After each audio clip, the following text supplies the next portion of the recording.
Most SHRM questions aren't about what you think they're about.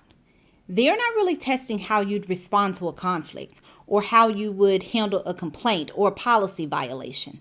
They're testing whether you can spot the real failure underneath the breakdown. That's the root cause. So if you've been reading the questions and thinking to yourself, okay, how do I fix this issue in this moment? I'm going to show you how that mindset is going to cost you the exam.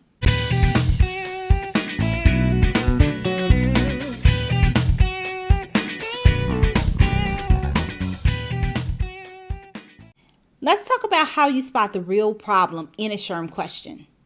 When you see a situational question, it looks like it's testing your response in the moment to a problem, but it's always testing a system. You think you're being asked, what should HR do about these two employees locked in this conflict at this moment? But the real question is, what in the workflow or the policy or the culture allowed this breakdown to happen?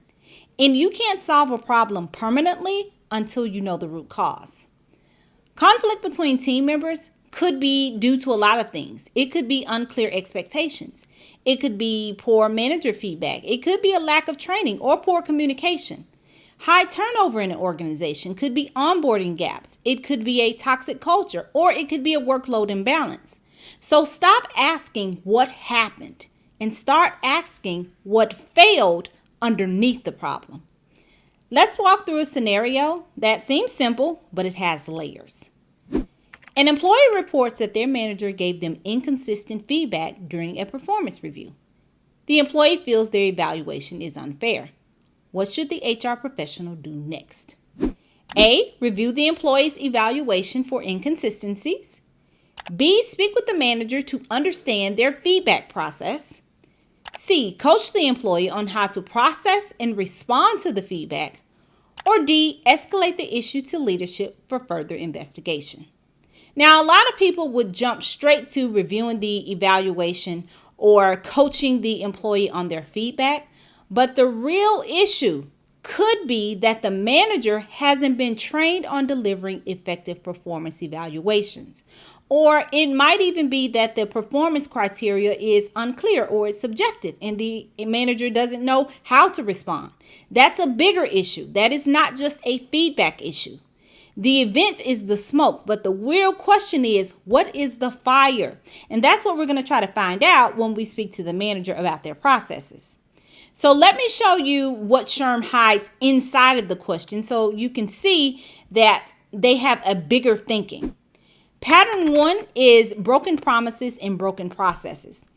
When people don't know what's expected, HR is often being tested on clarifying or designing better systems, not just reacting to a problem. Pattern 2 is untrained managers. The real problem isn't the behavior. It's that we haven't equipped the leaders to be leaders. Pattern 3 is missing feedback loops. Many questions test whether HR will follow up or analyze or close that loop, not just put a Band-Aid on the situation, but actually fix the situation. If your answer just puts a Band-Aid on the problem, it's the wrong answer. SHRM wants you to fix the reason the problem happened and then keep it from happening in the future. Now here's a process that you can use every time you see a scenario question. Scan the question and ask yourself, what's the immediate problem? It's usually either a behavior or a conflict or maybe a complaint of some kind. Then ask what allowed it to happen. A policy gap? Is it unclear roles or no training? Who else is impacted? Is it department-wide or maybe cross-functional? Then ask what could fix this long term? What system needs to shift? You don't answer SHRM questions by fixing the surface. You answer by identifying the invisible thing underneath that keeps causing the surface problem to happen. When you train your brain to look deeper, SHRM questions start to make a lot more sense to you. You'll stop second guessing yourself because you'll know what the question is really asking you. And that is exactly what I help my students do in my tips, tricks, and techniques class. We build a strategy, we build system awareness and decision logic that holds up under pressure so you actually know what the question is asking you. If you want to check it out, I'll leave the link in the description. So here's your new habit going forward. The next time you read a SHRM scenario, stop and ask yourself, what failed underneath this? Was it a broken policy?